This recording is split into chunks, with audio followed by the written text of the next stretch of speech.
Olá pessoal, tudo bem? Sejam bem-vindos a mais um episódio do Papo de Ponta. Hoje está comigo aqui o professor Wilton. Esse cara manja tudo de audiovisual. Aliás, muitas pessoas que você conhece que trabalham com audiovisual provavelmente aprenderam com ele. A gente vai falar sobre o começo dessa ciência, o momento que a gente está vivendo e para onde que a gente vai, qual é o futuro dessa tecnologia. Vamos lá?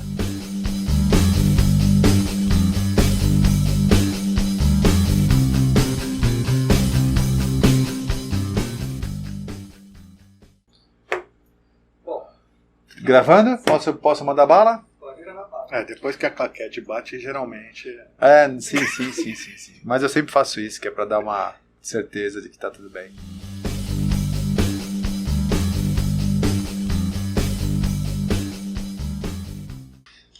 E aí, seu Wilton? Beleza, velho? Bom, vamos que vamos, né? Caraca, nós estamos aqui de novo, hein? Já... Quanto tempo já? Vamos lá.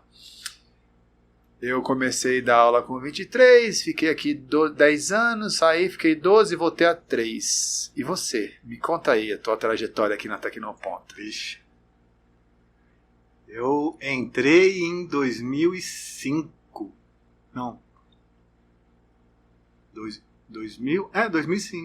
Em 2005 eu entrei, em maio de 2005. Aí você era do time fixo da Tecnoponta, né? Fixo. Você tem noção de quantas pessoas você já treinou? Cara, eu lembro que tinha um ranking, né, o Rogério tinha feito várias programações malucas dele lá. E, se eu não me engano, quando eu saí, que foi em 2010, eu tinha dado aula para uns 3 mil alunos. 2010, eu saí em 2008. Você saiu logo depois? 2 anos só?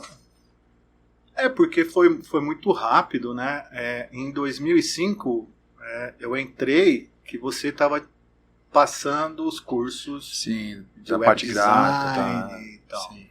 Então, eu compartilhava designer gráfico com o Rodrigo. Sim. Aí, Rodrigo? Martinez. Rodrigo Martinez não dava aula só de web? Acho que era o Anderson que dava design gráfico, né? Não, o Rodrigo que dava design gráfico com Corel e Photoshop. Sim. E dava Photoshop avançado. Aí ele passou o Corel Photoshop para mim, ele ficou só com Photoshop avançado e foi pro lado de programação, de Flash. Sim. E aí eu fui criando os outros cursos na área de design, né? Illustrator. Quais foram os cursos que você já criou aqui para Tecnoponta? Vixe. Eu reformulei o Premiere, porque tinha já. Tá. Criei o After.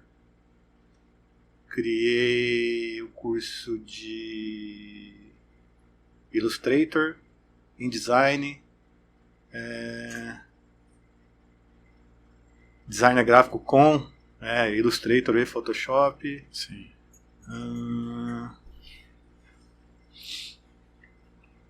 Qual mais? O Marcelo dava aula de 3D. 3D Studio? 3D Studio, aí ele passou para mim. Aí eu montei o 3D, intermediário. Aí depois entrou o Cristiano, passei para ele. Sim. Mas eu fiquei eu dava aula de manhã, à tarde e à noite, né? Então, era toda a parte de designer e vídeo bombava. Eu treinei 3 mil pessoas, mas eu levei 10 anos para fazer 10 isso. anos.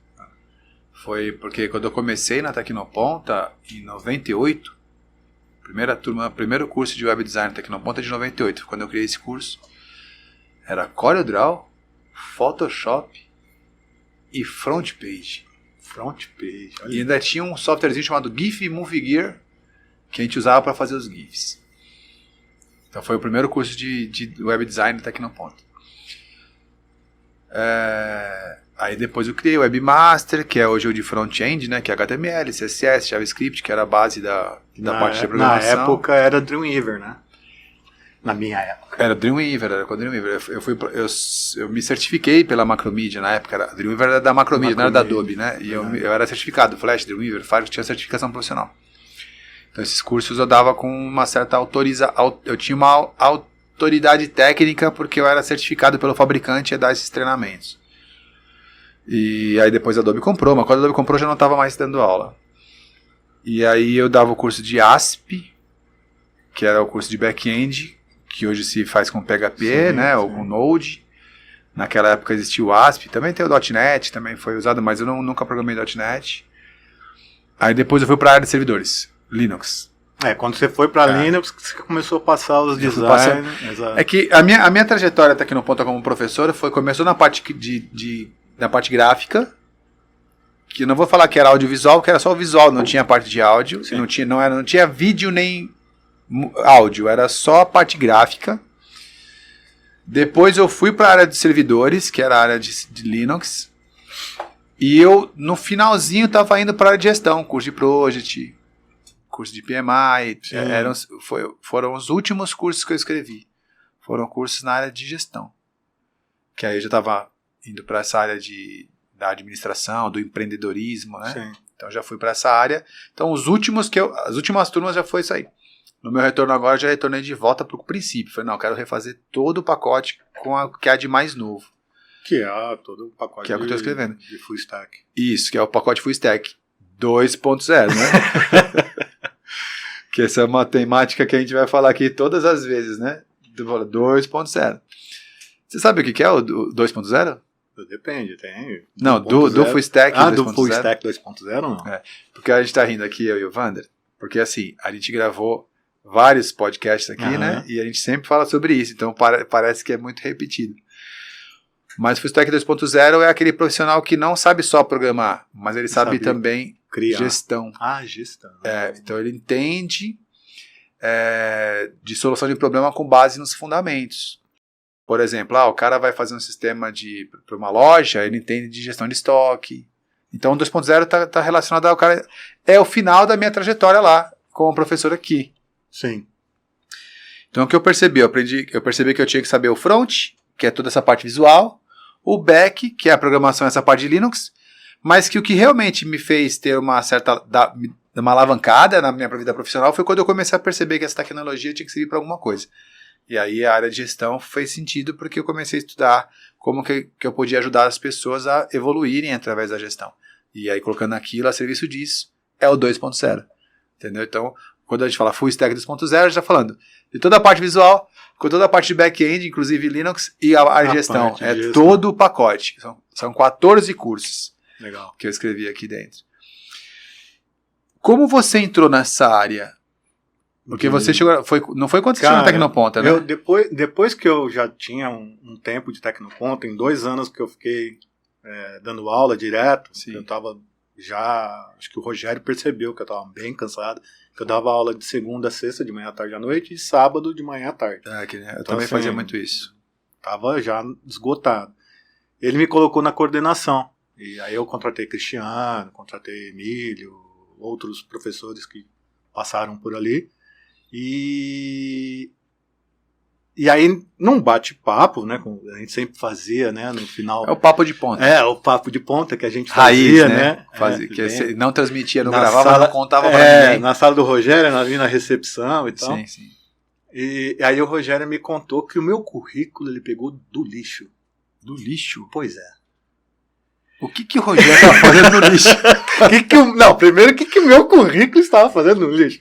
Né? Caraca. Na verdade, ele e a Amanda estavam fazendo a seleção dos candidatos a professor de designer gráfico. Ele deve ter jogado fora sem querer. Ou... Não foi ele, foi a Amanda. A Amanda olhou o meu currículo, pegou e falou: esse cara não sabe nada. Né? Nunca foi professor. Pegou, amassou e jogou fora. O Rogério, não. Foi lá e pegou. Tanto é que depois ele me falando, eu fui lembrar que na entrevista eu vi que meu currículo tava meio amassadinho e tal.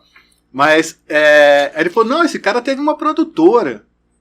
Né? Me interessa conversar com ele. E aí foi onde tudo começou, né? Entendi. Então então existe uma história antes do lixo. Depois do lixo. Mas antes do lixo. Eu precisei ir pro lixo pra voltar. Cara, mas posso falar pra você? Se isso não é sorte. Porque assim, a probabilidade de você ter ido embora naquela ação é gigantesca. Para você ter sido recuperado ali. Não, e mais engraçado, eu tive essa produtora, a produtora ainda existe em Ribeirão Preto, né? Que eram uns amigos, colegas de faculdade que nós montamos. Só que em 2003 eu me mudei para São Vicente, né? E aí eu trabalhei em outras áreas, área de design, área comercial, né? Cheguei a trabalhar até em padaria, enfim. Eu estava terminando a faculdade, faltavam algumas matérias, então eu transferi da UNAERP para a Unisanta. E fui fazer um trabalho de fotografia, né, na igreja dos franciscanos aqui de Santos. Sim. E eu lá fazendo as fotos e tal, uma pessoa se interessou ali pela minha máquina, pelo, né, o jeito de eu estar trabalhando. Eu não lembro o nome dele, mas era um cara alto, magro. Ele virou e falou assim pra mim: cara, você manja desses negócios e tal. Isso em 2004. Eu falei: não, começo, né, tive produtor, então eu conheço Premiere, After. Aí falei tudo, né, que eu sabia. Ele: cara, tá precisando de gente assim lá onde eu dou aula. Eu falei: onde você dá aula? Ele falou: na Tecnoponta. Eu falei: verdade? Ele é. 2004. 2004. Um cara alto. Você sabe o que é? Cara, ele dava aula de Office. André, acho que era André, não lembro. Ele dava aula de Office. E aí ele falou Tecnoponto e tal. Cara, juro. E ele falou: na Conselheiro Nébias e tal. Toda vez que eu ia pra faculdade, eu voltava, eu descia Conselheiro e subia Conselheiro procurando a Tecnoponto. Porque era no prédio, você não via. Eu falei: cara, mas que coisa, né? Eu falei: bom, acho que não é, né, não era pra ser, foi só um bate-papo ali de... E aí, depois de um tempo, acho que olhando na internet, alguma coisa assim, eu vi lá que estavam procurando, mas eu não sabia que era Tecnoponto. Estavam procurando professor de design gráfico. Eu estava querendo parar de trabalhar voltar, né, na área de design. Aí foi quando eu mandei o currículo e aí aconteceu esse lance aí com a Amanda, né, e o Rogério me contou anos depois. Mas assim... Então você estava orbitando mesmo ali, né? Porque alguém já tinha te cutucado, aí você estava procurando, depois você estava orbitando lá no ecossistema do Tecnoponta. Exato. Cara, olha só. A minha história para poder entrar na Tecnoponta foi assim. Eu entrei pelo jeito que a maioria dos caras entram, pagando. Boa. Foi aluno. E como é que foi? Foi assim, eu tinha contratado um treinamento de Delphi aqui em São Paulo e esse treinamento não acontecia. Adiava, não tinha coro, não acontecia. E aí chegou uma hora que a escola falou: olha, não vai rolar. E me devolveu o dinheiro. Aí eu peguei e falei: poxa, eu liguei para um pessoal: você conhece alguém e tal? Eu tinha feito um curso em 94 lá um curso ali perto mesmo da Tecnoponta, o professor Cássio, era Toggle o nome da empresa dele. Tinha feito um curso de manutenção de computadores com ele. Aí eu falei: Cássio, você não tem aí curso de Delphi? Quero aprender a programar em Delphi, tá? Eu não tenho, mas o Rogério tá dando esse curso lá na Tecnoponta. Não era uma escola. A Tecnoponta era uma empresa de software. Tá. Rogério era o dono da empresa e tinha lá os seus programadores. E à noite ele abria a turma de vez em quando para ensinar os caras a programar para ele. E aí ele fazia isso de vez em quando, e aí os amigos que falavam: meu amigo também quer, ele falava: então fala para pagar o café. E aí daí que surge o coffee break, por exemplo. Boa. Entendeu? Então tem uma essência vindo naquela época. Eu fiquei sabendo um pouco depois disso, que aí já começou a dar aula um pouco para valer, montou uma sala de aula. E aí eu conheci o Rogério porque eu vim fazer um curso. Rogério e a Mônica, logo no comecinho. Aliás, eu tenho que convidar a Mônica para vir aqui fazer o Papo de Ponta. Eu encontrei com ela no Extra, em frente à escola da minha filha. Chamar ela para vir fazer aqui o episódio. Tá faltando eu entrevistar ela e a Thaís pra gente falar sobre a parte que elas vão falar um monte sobre a parte financeira, sobre as dificuldades. Aí a gente vai falar aqui, chorar, sorrir. A Mônica vai ter bastante história. Vai ter muita história. História de bastidor, né? A Mônica tem história de bastidor. Aí eu vim fazer o curso com ele. E aí eu fiz o primeiro, fiz o segundo, fiz o terceiro, acho que fiz uns 4, 5 cursos com ele. E eu tinha, lá em São Vicente, eu dava aula de Office, dava aula de CorelDRAW, essas coisas nos fundos da casa da minha mãe. Depois eu aluguei uma sala lá, perdi todos os meus alunos, que a sala era longe pra cacete do centro da cidade. Aí ele falou, vem dar aula aqui. Aí foi quando eu cheguei e fui dar aula pra lá. Mas o primeiro curso já foi web design. Ele fez o quê? Ele falou assim, você não aprendeu a programar em Delphi? Você não sabe Corel e Photoshop? Então tem um negócio aí chamado Web que tá chegando. Eu quero que você estude isso para ensinar. Porque é programação e layout junto. Entendeu? Essa conversa aconteceu em 1997. A Web foi criada em 1995 e eu criei o primeiro curso do Brasil em 1998. 1998? 1998 eu tava montando a produtora. Na garagem. Então, mas era muito esse movimento de garagem mesmo que a gente fazia, né? Que era isso aí. 1998, ensinando as pessoas a fazerem site. Eu lembro que o curso de ASP, como funcionava até aqui no Ponta? Tinham 2 salas de aula só. Tinha a sala de aula do Rogério, que ninguém rela. É dele, só ele que dava lá naquela sala de aula. E tinha uma outra sala de aula que dava aula, era o Lapetina, que era também um semideus. Uhum. Tinha Deus e tinha semideus. São os caras que criaram isso aqui, né? E eu cheguei moleque, né, no meio deles, assim. Eles não gostam de falar eles acham que eles têm a mesma idade que eles, mas não tem. Eu sou mais novo que eles. E aí eu cheguei ali no meio dos dois, fui aluno dos dois, do Rogério e do Lapetina. E aí o Rogério me chamou para dar aula em qual era a sala, junto com o Luiz. Quando o Luiz não estivesse dando aula. Então, se o Luiz tivesse turma, era dele. Se não tivesse, encaixava uma minha. Tinha turma, era dele. Não tinha, encaixava uma minha. Era assim que eu tinha meus espaços. Aí eu cheguei pro Rogério e falei, Rogério, o Luiz dá aula das 19 até as 22h40. Aí ele falou assim, posso montar uma turma das 23 às Corujão. 2?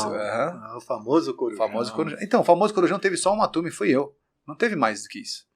Porque ninguém aguentou. Não é que ninguém Você aguentou. dormiu durante a aula. É que ele falou pra mim assim, alguém ia querer esse negócio, eram 2 vezes por semana só o Corujão, era terça e quinta. Aí eu peguei e falei assim, ele falou, mas você acha que alguém vai querer esse negócio? Aí eu falei assim, cara, posso tentar? Aí eu fiz a pesquisa com os alunos, se eles aceitariam fazer, foi um curso de ASP. Eu falei, deixa que eu preparo o coffee break, eu fico aqui, eu faço tudo. Eu queria o espaço para dar aula. Aí ele falou, tá bom. Aí deixou. Lotou a turma de madrugada. Das 11 até as 2. Era terça e quinta. Que bacana. Lotou a turma. Aí ele percebeu que eu precisava de uma sala. Aí ele alugou o 7º andar. E montou uma sala para mim. Que é a 4. Que tá lá até hoje. Por isso que eu tenho o maior carinho de dar aula naquela sala. Porque aquela sala foi montada para mim.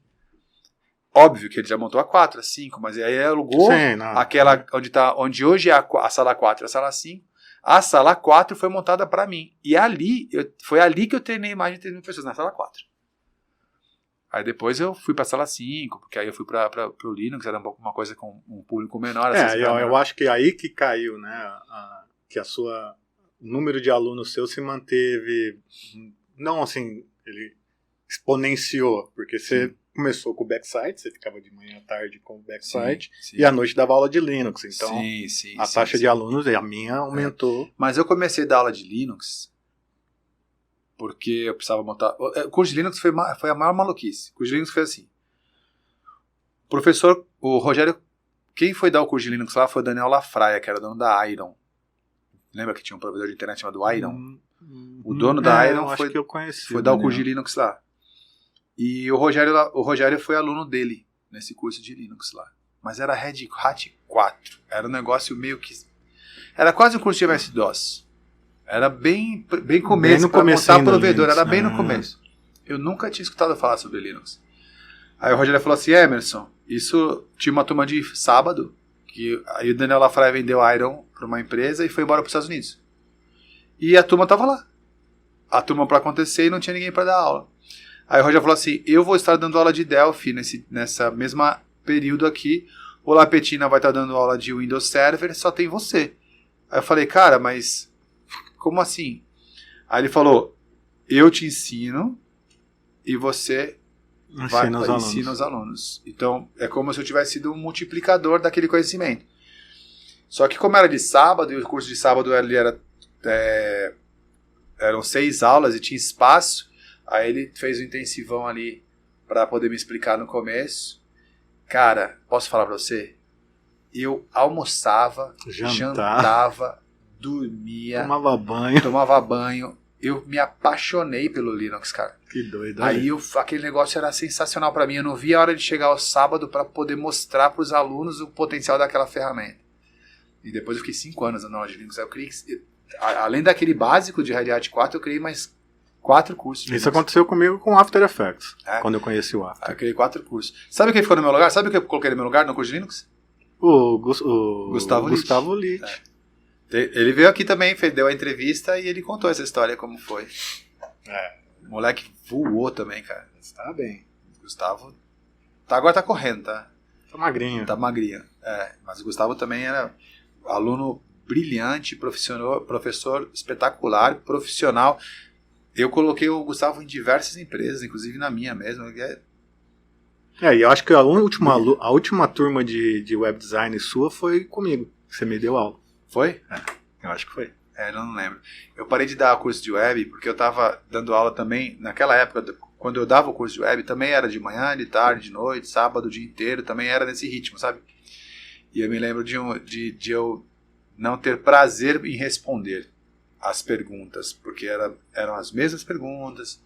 Aí eu falei, cara, eu já não estou mais dando o melhor que eu posso pelos alunos nessa matéria. Então eu preciso ir para o nível mais hard, mais difícil, para que seja desafiador para mim, porque essa matéria já não estou mais tendo a mesma paixão. Porque você acaba dando aula dormindo, né? O costume é tão... Eu lembro disso, eu lembro que aconteceu isso com... Se eu não me engano, acho que foi em Core DVD. Curso que eu também criei na Tecnoponta, fazer DVD. Hoje nem tem isso, né? Ensinando ali, fazendo menu e tal. Eu lembro certinho que eu passava as atividades, o aluno falava assim, não consegui fazer. Não, faz tal coisa. Eu já sabia qual era o erro que ele já estava fazendo ali, sim. Eu sentado no banco ali do professor. Então chega um momento que realmente a gente quer mais desafio. Agora olha que interessante. Aí eu voltei para a Tecnoponta, agora vai fazer 3 anos. Para a sala de aula eu voltei há 2 anos. Com a missão de reformar todos os cursos de web. E eu acho interessante assim, hoje eu voltei para o primeiro curso. O curso mais básico que eu dei foi por onde eu voltei. Por quê? Porque a galera se distanciou disso. Vou falar do meu negócio. Então, o primeiro curso se chamava Web Design. Hoje, ele é Design Front-End. Certo? Eu dava esse curso com CorelDRAW, Photoshop e FrontPage, eu acabei de falar aqui. Depois, eu migrei tudo para o Fireworks, que era uma ferramenta única que fazia tudo, maravilhosa. Maravilhosa, a melhor ferramenta que teve para poder fazer isso foi essa ferramenta. Atualmente, qual é a ferramenta que as pessoas utilizam para fazer a parte visual de um site? Vixe, tem tantas. Aí é que tá. A galera se desconectou da parte do site e começou a ir totalmente para as mídias sociais. Qual foi o meteoro que passou quando eu saí? Então, de quando eu saí para agora, passou um meteoro chamado redes sociais. Esse meteoro tirou das pessoas o foco para o seu próprio site. E é de propósito isso, tá? Sim. Tirou o foco das pessoas de terem seu próprio site para falar, cara, você tem que estar onde as pessoas estão. Tudo bem então, vai ser morador de rua. Entendeu? Vai morar lá na praia de Ipanema, lá que as pessoas estão. Vai lá para 25 de março. Mas não, cara, você tem que se estabelecer, você tem que ter o seu lugar. E você vai até a praça para oferecer o teu produto. Kotler ensinou muito bem isso. Mas você tem que estar estabelecido. Esses caras, esse meteoro chamado redes sociais, tirou o interesse do mercado pelo site, por estar estabelecido na internet. Porém, isso está chegando no final. Por que é o final? Porque tem tantas redes sociais agora que o cara não se sente mais identificado por nada.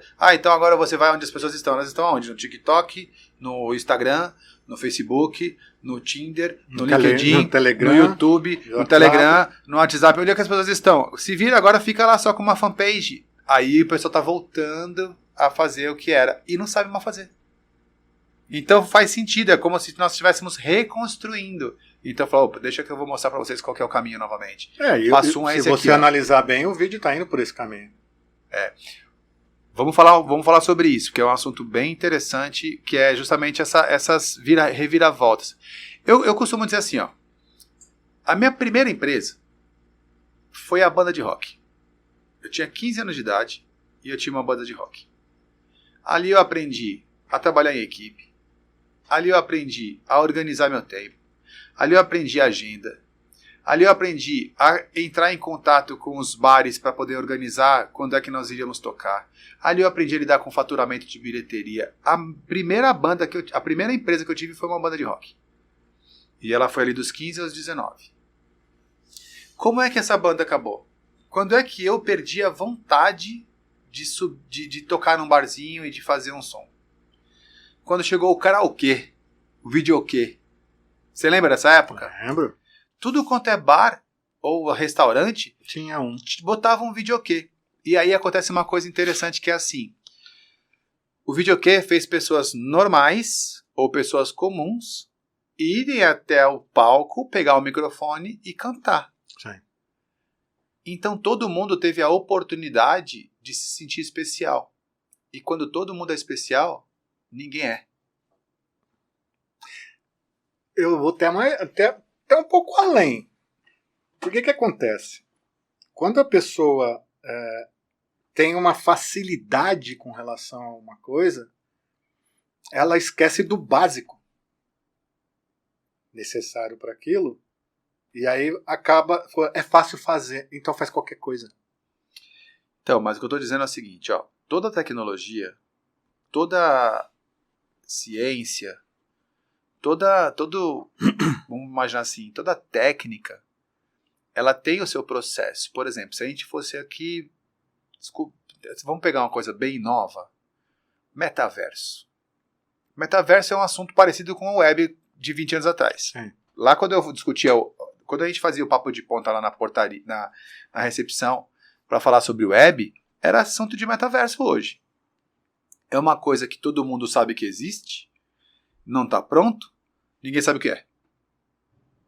Quem for lá e puxar a primeira coisa do metaverso vai começar a trazer à tona esse assunto, concorda? Sim. No mínimo vai gerar interesse. Então, beleza. Esse é um assunto que está obscuro. Se você for tentar descobrir sobre o metaverso hoje, tem os equipamentos, os softwares, o conceito, etc e tal, como funciona, para onde vai, de onde vem. Legal. Esse está naquela fase da descoberta, aquela fase da pesquisa, aquela fase da inovação, que é onde eu gosto de estar. Nessa fase da descoberta, da pesquisa e inovação. Depois que passa essa fase, aquilo começa a ficar mais acessível. Ou seja, vamos imaginar que eu fosse lá, fizesse uma excelente pesquisa sobre esse assunto, trouxesse os principais pontos, criasse um curso sobre metaverso, eu estaria no mesmo ponto que 20 anos atrás eu criei o curso de web. E ia vir gente de tudo quanto é lugar para poder fazer o curso de metaverso. Certo? Perfeito. Eu ia começar a entregar esse conteúdo. As pessoas iam começar a saber como é que funciona esse negócio. Mas ainda são escolhidos. Ainda até 20 em 20 no universo gigante, ainda é pouca gente que vai ter acesso a essa informação. Uhum. Não é isso? Ainda vai ser uma coisa ali meio que tranquila. Agora, passou mais um tempo. Vou imaginar que agora o curso de metaverso já tem tudo quanto é esquina, tem alguém dando um curso de metaverso. Já começou a ficar mais popular. De repente, começa a ensinar metaverso na escola. Aí ele virou democrático. De repente, qualquer lugar tem um cursinho de metaverso e ninguém mais tem interesse porque sai da parte... deixa de ser democrático e passa a ser banalizado. E até desvalorizado. Então, se banaliza e se desvaloriza. Quando chega nessa etapa, é onde a gente dá aquela desanimada. Aí você fala, tem que reinventar esse negócio. Aí é onde eu quero chegar. Eu vi essa sequência acontecendo primeiro na banda. Quando chegou o videokê, subir a um palco já era uma coisa banal, não era nem uma coisa democrática, porque já era uma coisa que estava em tudo quanto é lugar. Virou banal, não era mais democrática. Então eu vi isso acontecendo quando eu era bem jovem. Eu vi esse processo, falando, agora não é uma hora de mais tocar guitarra, agora é hora de mexer com outra coisa. E aí eu fui para a área de tecnologia. Aí eu vi acontecendo, por exemplo, eu fazia cartão de visita. Cara, eu me lembro que eu paguei, acho que foi $5.000 no meu scanner. E paguei $2.000 na minha impressora de tinta. Eu tinha um birô para eu fazer cartão de visita, eu mesmo fazia. E cartão de visita feito na caixa de tinta era chique pra cacete. Mesma coisa, chegou uma hora que ficou banal. Sim. Não, eu falo até isso, você puxando essa questão da banalização, eu me lembro e passei por isso com todo o processo de audiovisual. Então, é por isso porque, que assim, eu comecei, eu tinha 10 anos, né? Meu pai comprou, isso aí mostra a idade, né? Sim. Meu pai comprou 1815, né? Mais ou menos isso. Eu lembro certinho, cara, 1985. Tô falando. Meu pai comprou um videocassete. Ó. 7 cabeças? Hã? 4 cabeças? Não, mais legal, pior que isso, melhor que isso. Porque quando surgiu os 7 cabeças, já era outra coisa.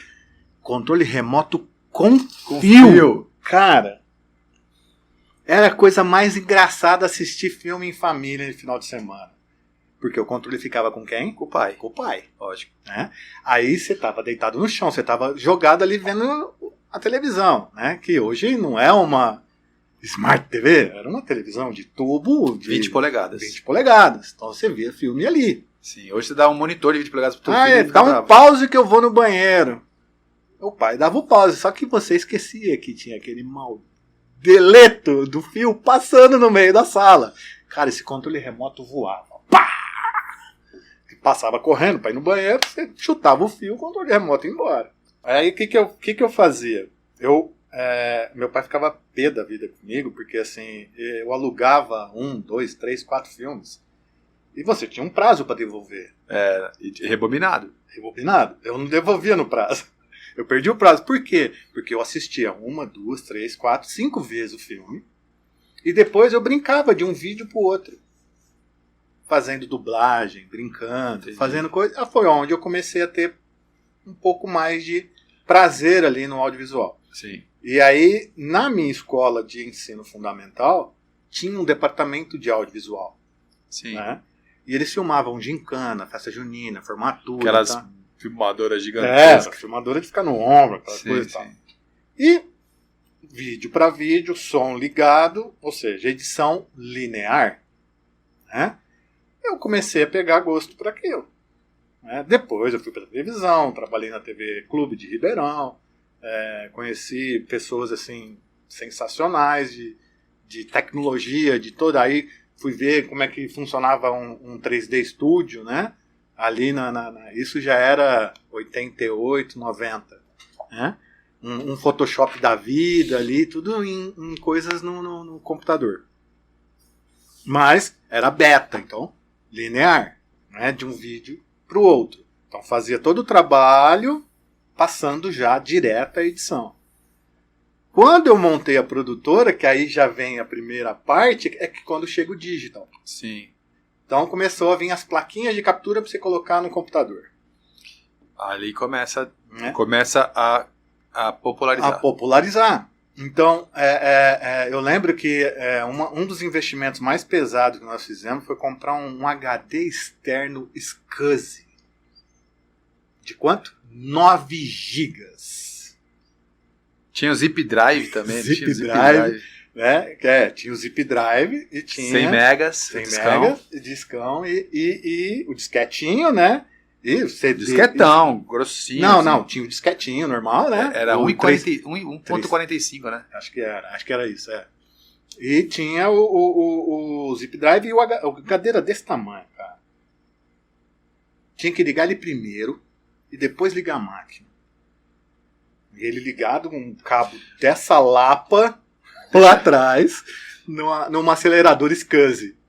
Caraca, velho, era muita parafernália, né? Muito, muito. Então, assim, a ilha de edição era aquele... Quando veio placa de 2 monitores. Nossa, eu quero colocar 2 monitores. Aí você podia ter Premiere de um lado, After do outro. Tal. Só que isso começou a fazer o quê? A ver que prejudicava as produtoras antigas.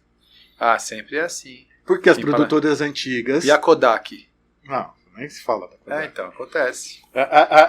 Tem que acordar, tem que ir pra cima. Aí eles faziam o quê? Eles tinham todo equipamento de televisão, então de alta definição, né? E o pessoal com mini DVzinha, gravando também, concorrendo com eles. Óbvio, depois veio beta digital, a tecnologia, ela continuou sendo lançada amadora e profissional. Sim.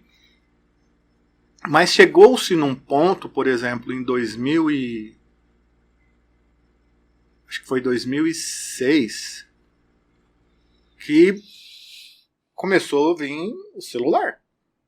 Então. E aí...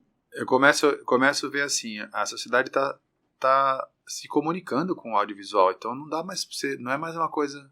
Em 2006, teve um cara que ele pegou... Você já viu falar de Cellscope?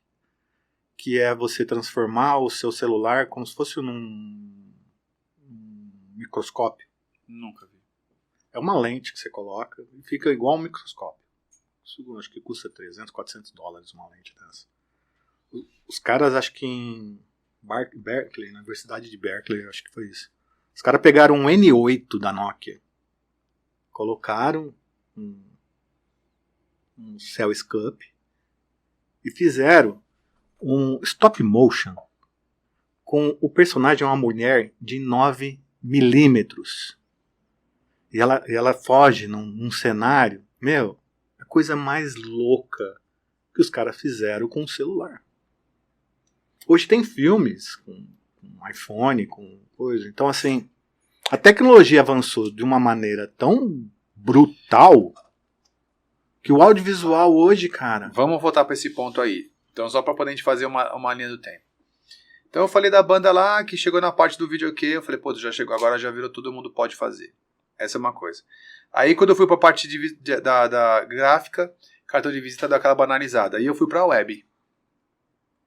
E aí a web também chegou num ponto em que você pega aí qualquer ferramenta hoje gratuita, você consegue, qualquer um faz um site, já é uma coisa muito simples. Tem Wix, etc. Tem várias delas, né?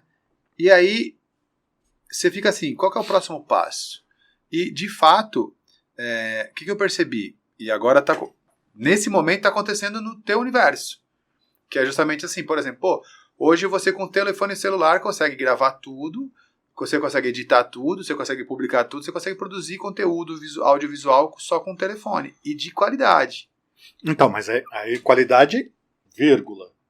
Você pode ter qualidade do material digital. Mas qualidade de conteúdo narrativo. Então, mas é aí que tá. Aquela coisa sim, mas... que prende o telespectador, que sim. gera conhecimento, conscientiza. Sim. Então, aí é que tá. Vou falar de uma ferramenta, por exemplo, que tem feito muito, assim, eu já tive várias conversas dessas aqui para falar sobre essa ferramenta. Eu tive um sócio numa agência de publicidade, meu irmãozão, e ele é o cara também da criação. Ferramentas que ele utiliza, Illustrator, CorelDRAW, Photoshop, ferramenta raiz, pessoal que trabalha ali fazendo as coisas do jeito que tem que ser. E eu sou o cara da produtividade. Eu gosto de falar assim, cara, esse logo ficou lindo, eu quero 300 iguais a esse. Aí, peraí, mas não é bem assim, não. Tem que ser, senão a gente não dá escala. Tem que fazer alguma coisa que dê escala. Então eu sempre fico pesquisando soluções, até que eu encontrei, na ocasião, uma ferramenta que o pessoal utiliza nas mídias sociais, que era o Canva. E muita gente ridicula, não, mas o Canva é uma brincadeira, tal, não sei o quê. Eu olhei para essa ferramenta porque eu falei, isso aqui não é uma brincadeira, isso aqui é uma tendência. Eu falei assim, isso aqui é uma tendência, é uma ferramenta web, e eu vi na web os jornais falarem que portal era modinha, e os jornais não vendem mais papel, agora são portais. Eu vi os comércios dizendo que não dá para vender roupa pela internet, entendeu? Eu vi uma série de outras profissões que passaram por lá. Falei assim, e agora tá pegando esses caras aqui. Vai virar, porque virou todas. E o negócio agora, esse é o caminho. E comecei a olhar. Mas aí eu me toquei no negócio, que eu tenho estudado muito agora, e aí volta para aquela história do 2.0. Que eu falo muito isso, tá? É repetido o que eu vou falar aqui, mas eu acredito nisso. O Canva, ele é como se fosse um violão. É muito fácil você chegar numa loja de instrumento musical e comprar um violão. Sim. Você compra o violão, você cria uma senha no Canva e entra. O violão também é muito fácil de tocar, você bate a mão lá que ele faz barulho. Agora, a música não depende só da melodia, a música, a criação, a letra. Isso não depende da facilidade da ferramenta violão. Isso depende de entender conceito e muito estudo em cima daquilo. Aí eu falei, cara, o Canva é só um violão. Se a gente colocar todo o conceito que eu criei lá em 98, do Photoshop, do Corel, depois no Fireworks para criação de site, todo o conceito de como os sites devem ser feitos, conceito de comunicação, conceito AIDA, conceito de logotipo, conceito de foto, se eu botar todo esse conceito nesse violão, que está disponível para todo mundo de uma forma fácil agora, vai ser incrível. E é onde eu acho também, por exemplo, eu consigo fazer edição de vídeo usando o telefone, mas e o conceito que você tem? Sim, porque hoje você pode pegar o CapCut e usar tranquilamente. O Premiere Rush, que também é da Adobe, é bem parecido. Sim. Mas assim, e a base? E a base? E como é que faz enquadramento? E como é que pensa em luz? Não, como áudio. É que faz? E o áudio, como é que trata? Como é que faz sincronismo? Quais iluminação, são as quebradas? Chroma key. Então, mas é que tá. O que eu tô falando pra você é assim, é que eu sou, por isso eu falei pra você que essa conversa ia ser bem polêmica, porque a gente tem uma certa resistência com essas novidades, porque a gente imagina sempre que o que é mais difícil... É uma zona de conforto, né? Querendo ou não. Não dá a impressão que o que é mais difícil é mais importante? Se é fácil é banal, se é difícil é importante. Faz sentido. Dá uma impressão, não dá? Sim. Ó, mexer aqui no Illustrator é muito mais difícil que mexer no Canva, então o Illustrator é mais importante que o Canva. Não, cara, a palavra agora é escala. Escala. Então, eu só tenho que falar o seguinte. O cara lá que fez o Fireworks, lá, Adobe e tal, aí, recentemente, a Adobe vai e lança o Adobe Express. Ah, tá vendo só como eu estava certo? Não é uma questão de foco, é uma questão de tempo. Se você pegar o Premiere Rush, que é o editor, sim, ele já mudou de quando eles lançaram o primeiro, acho que era... Tinha o Photoshop Elements, não sei se você lembra desse. Não, desse não conheci. Era um Photoshop que era num pendrive. Não conheci. Que você tinha lá e fazia coisas básicas, era como se fosse o Canvas. Sim. E aí eles criaram o Premiere Elements, que depois virou o Premiere Rush. Entendi. Então assim, mas o grande problema que eu vejo não é que nós temos essa resistência, é que também entra a questão custo. Sim. Preço. Então, voltando um pouco, o cara que tinha investido numa câmera beta digital, numa ilha Mac, né? Antigamente a gente falava de ilha. Hoje você pega um computador, é uma ilha. Sim. Acabou. Né? Agora, o cara investia numa ilha Mac, investia em software original. Né? Aí você tem a concorrência cobrando, sei lá, R$50, R$100 para fazer o que o cara faz por 1.000, 2.000, 5.000. Né? Então, não é só a questão da popularização, é a questão da falta de controle no custo disso. Mas não vai ter jeito, cara. As pessoas antigamente elas se comunicavam de uma forma. Então, assim, por exemplo, hoje em dia, vamos lá, quem que tinha um site? Era uma empresa. Hoje qualquer pessoa pode ter um site. Não precisa ter, entra lá no meu site que vai estar lá. Você vai acessar minhas informações, seja lá qual for. Meu Facebook, meu Instagram. São comprovações disso. As pessoas vão se comunicar com áudio e vídeo. Na verdade, a internet surgiu para chegar no que nós temos hoje. Sim. Que é as pessoas trocarem conteúdo e utilizar o audiovisual é inevitável. Então isso é escalável agora. Se você não pensar desse jeito... A pandemia ajudou muito isso. Né? Lógico. Ajudou muito. Mas, por exemplo, você vai imaginar assim, o cara faz um... Eu não sei, cara, quer ver uma coisa? Você vê onde que está a complexidade hoje? Onde é complexo hoje? Hoje complexo é fazer jogos de videogame. Hoje a parte mais complexa está aqui. Desenvolvimento de jogos de videogame. Tá. Então a indústria de jogo ainda é protegida, porque não é todo mundo faz um jogo. Concordo. Mas a indústria audiovisual já está comprometida. É só você pegar lá, por exemplo, você pega o Netflix para olhar, você vê a quantidade de vídeos que tem, já está virando... Mas pegando o ponto de vista que você colocou com relação ao designer, ao web design e agora com vídeo, você falou de jogo, a ferramenta Unity, sim, Unity veio e mais ou menos nesse caminho, sim, tirando de grandes desenvolvedores para você fazer com mais facilidade um jogo. Tudo bem. Vai chegar lá também. Naquele meu caminho lá do democratizar. Vai chegar também numa fase que vai ter jogo de tudo. A gente vai fazendo isso. Ó, eu fui conhecer o Japão faz uns 4 anos. E aí eu cheguei lá, eu tive uma sensação muito ruim. Fiquei 30 dias no Japão. Nossa. Aí eu fiquei 30 dias lá, foi no aniversário do meu filho de 15 anos, e a gente rodou bastante lá. Se não foi 30, foi um pouco menos, mas eu fiquei bastante tempo lá. Eu tenho um irmão que mora lá, a gente passou na casa dele, eu fui conhecer Tóquio e tal, e eu falei assim, cara, esse país é tão industrializado, tão industrializado, tão industrializado, que eu fico imaginando como deve ser difícil empreender aqui. Sabe quando eu falo assim, eu vou montar uma marca de bala, cara, já tem 50 mil de tudo, cara. Os caras têm tudo industrializado. Como é que você conseguiria imaginar você chegar lá e falar, vou montar um negócio no Japão? Como é que você empreende nessa indústria que já está toda desse jeito? E aí, ao mesmo tempo, minha cabeça é meio insana para essas coisas. Ao mesmo tempo, eu pensei assim, e se nós recuarmos? Ou seja, e se a humanidade descobrir que o futuro não é a industrialização, é a natureza? Eles estão ferrados para desmontar isso tudo.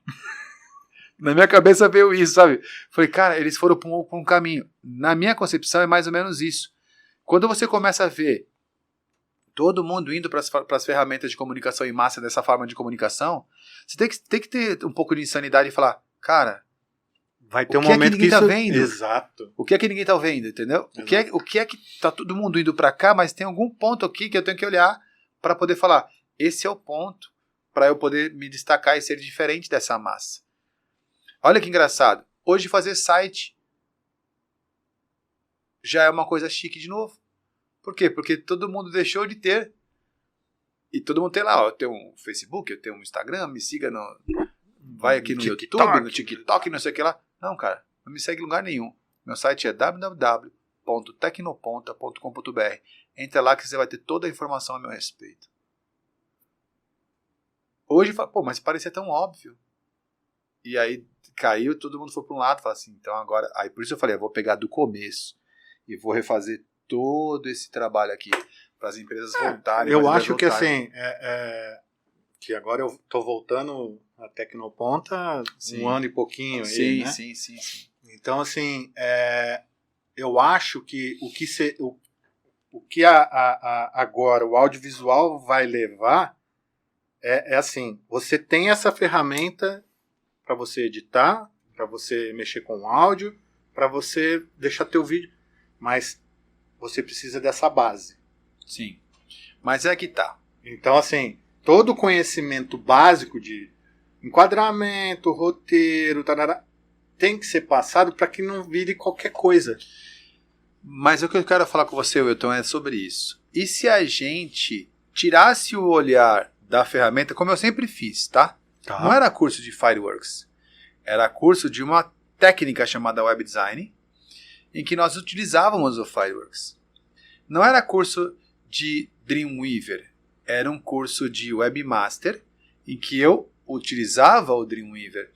Então, por exemplo, nessa área do audiovisual, e se nós criássemos um curso agora, que não é um curso especificamente de Premiere, ou de Photoshop, ou de CorelDRAW, ou de After, mas que fosse um curso de curta-metragem.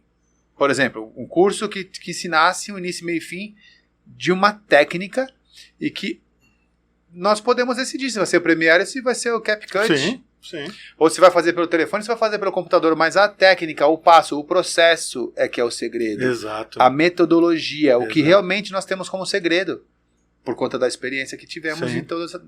Então, se fizéssemos um curso, aí tem que pensar. A gente vai ter que ter uma extensão desse papo de ponta aqui pra gente pensar. E se a gente tivesse essa visão, tipo, pô, vamos pegar aqui e vamos criar um curso. Não, dá pra fazer curso de curta, dá pra fazer curso de vídeos pra culinária, né? Porque se a pessoa faz cozinha lá, eu vendo marmitex, que eu não vou ficar colocando aqueles vídeos. Faz um vídeo legal, conta uma história, né? Faz uma edição bacana. Então, assim, usando o quê? Usando conhecimento. Ó, repara que os 4 cursos que eu tô trabalhando, que eu tô colocando à disposição do mercado, os 4 são assim, ó. Front-end, Developer Front-end. O que eu vou usar de ferramenta? Te explico na hora. Web Design Front-end. O que eu vou usar? Na hora eu mostro. Modelagem de dados, qual a ferramenta? Na hora eu vou te mostrar. E o back-end. O que é para fazer? Qual a linguagem? Na hora eu posso te mostrar. Eu nunca foquei na ferramenta. Todos os meus cursos desde o começo foram focados num conceito que a gente vai entregar. Não, e voltando no 2.0... Sim, aí já é um nível maior, que não é só a tecnologia. Já mas eu lembro quando veio a Web 2.0, sim, que foi o quê? Os sistemas estarem online, que é a questão intranet, extranet. Sim. Né? Então, assim, o conceito não mudou. Sim. É a forma de fazer. Não, o conceito não mudou, ele ampliou por 1000, assim. Eu graças a Deus, sou iluminado porque eu escolhi trabalhar com web em 98 e hoje tudo é web, né? Sim. Então, tudo cada vez vem mais pra cima da gente, então a gente tem bastante espaço pra e eu continuo fazendo vídeo. Sim. Agora na web. É isso aí. Então, assim, de verdade, a gente tem que pegar e pensar num produto que a gente utilize o After Effects, que a gente utilize o Premiere, que a gente utilize, mas que o curso seja da técnica. Sim.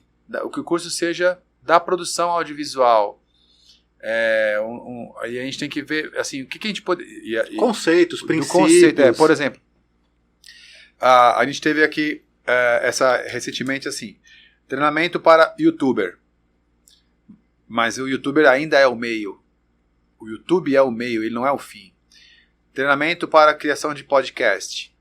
O podcast ainda também é um meio, como a gente está fazendo aqui, né? Eu converso com diversas pessoas sobre assuntos específicos e aleatórios também, mas ele ainda também é um meio.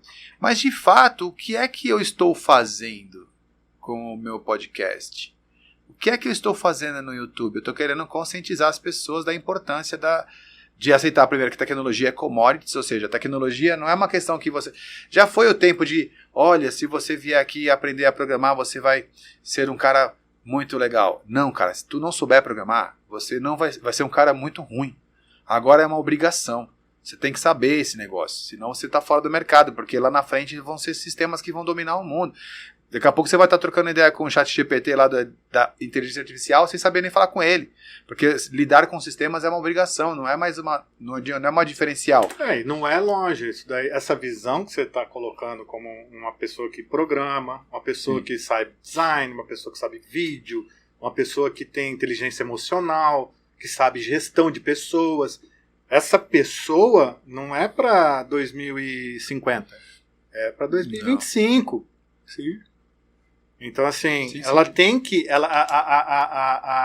o que você falou, a tecnologia, ela tem que ser usada em prol do conhecimento que está sendo adquirido. Eu vou tentar explicar melhor para você o que eu tô querendo, onde eu quero chegar.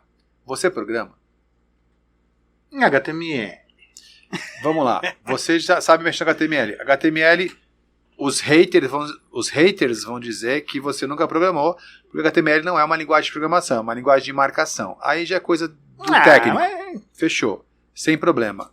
Eu entendo o meu povo falando isso, não, e eu entendo também o lado de quem nunca mexeu com nada, mexeu com HTML e já se sente um pouco programador, meu hacker ali, achando que tá mexendo no código, apareceu ali. Eu fiz alguma coisa em ActionScript, Sim, fiz perfeito. alguma coisa em como é que chama lá?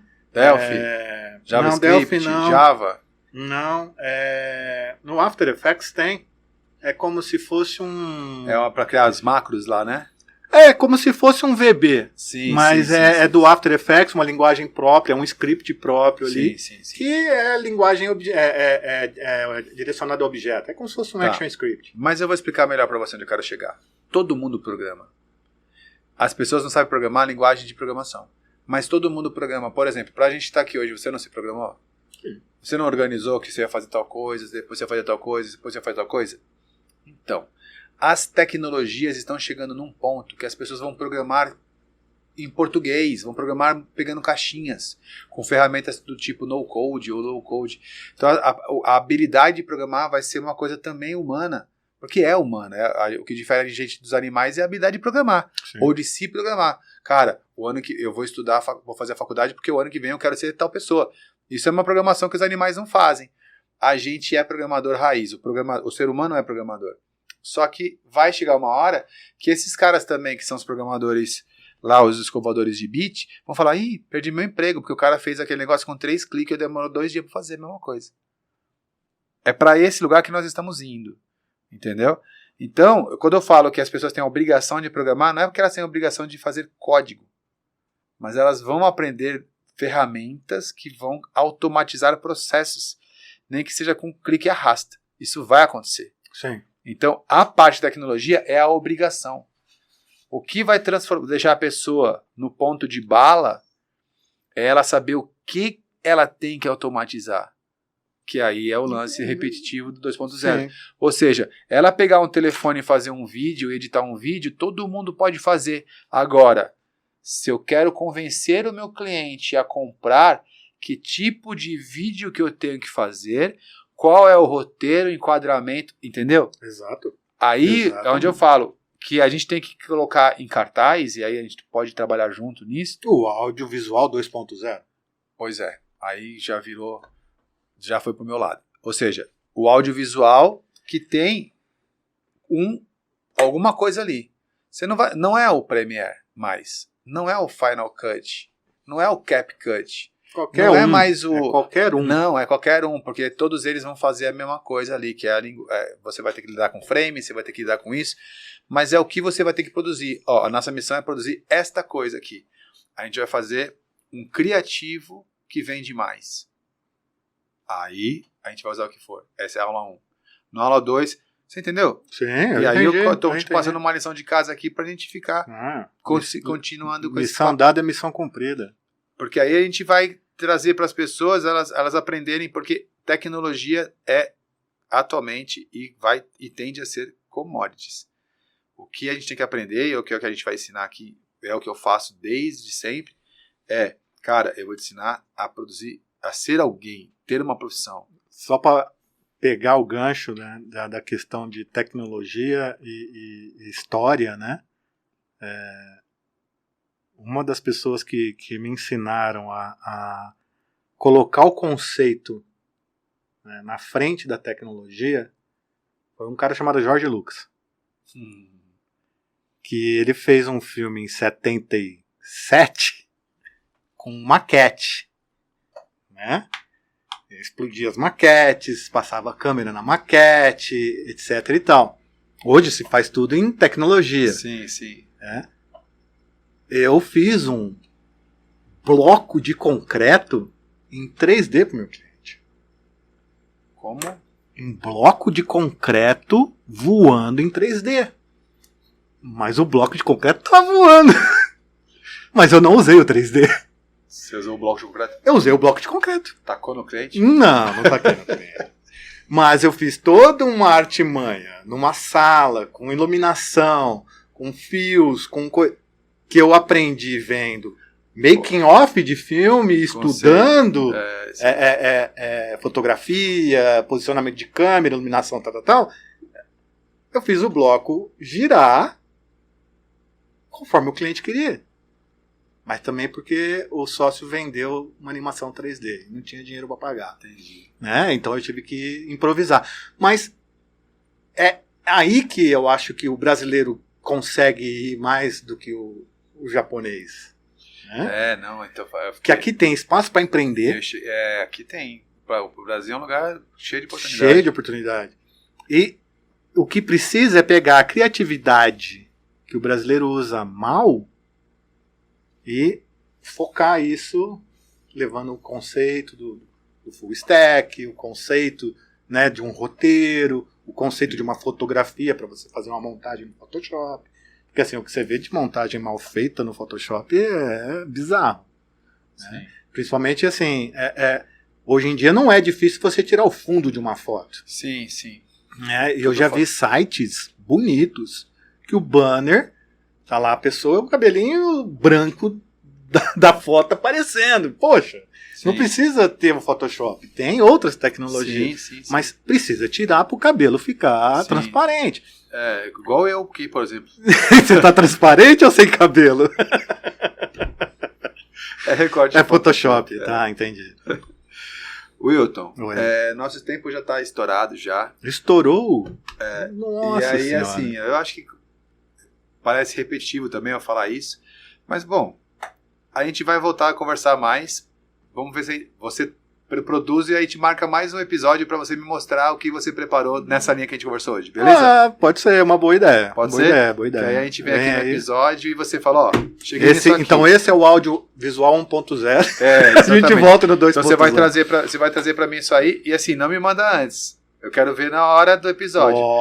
Pode ser que eu faça uma cara puta, não é bem isso. É o risco. É o risco. Topa? Eu topo. Então, beleza. Então é isso. Vamos em frente, eu quero ver esse negócio aí, a gente vai se divertir fazendo isso. Se Deus quiser, vai dar certo e fazer o pessoal fazer uns vídeos pelo menos mais bonitinhos na internet, que tem umas porcarias. Nossa senhora. Mas é isso aí, o negócio é todo mundo fazer um pouquinho. Sim. Lembra do vídeo aqui? Vamos tentar transformar o pessoal em algo especial novamente. Né? Deixar as pessoas mais especiais. É isso aí. Bom, vou encerrar aqui, beleza? Muito obrigado pela oportunidade aí. Vamos levar para os alunos as ideias. Vamos fazer isso. Eu quero ver logo, eu quero ver logo essa próxima, porque eu quero saber como vai ficar esse negócio aí. Então, louco de curiosidade para saber como vai fazer. Beleza, Wilton. Muito obrigado pela sua visita aqui em São Paulo. Muito obrigado por ter esperado até a gravação e fazer tudo que a gente está fazendo aqui. É um prazer. E conte sempre com a gente aqui, tá bom? Tranquilão. Beleza.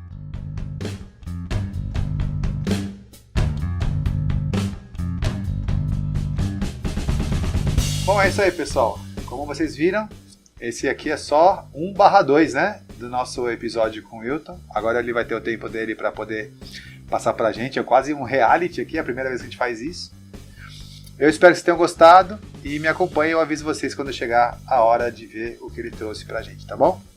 É isso aí, até mais, vamos em frente.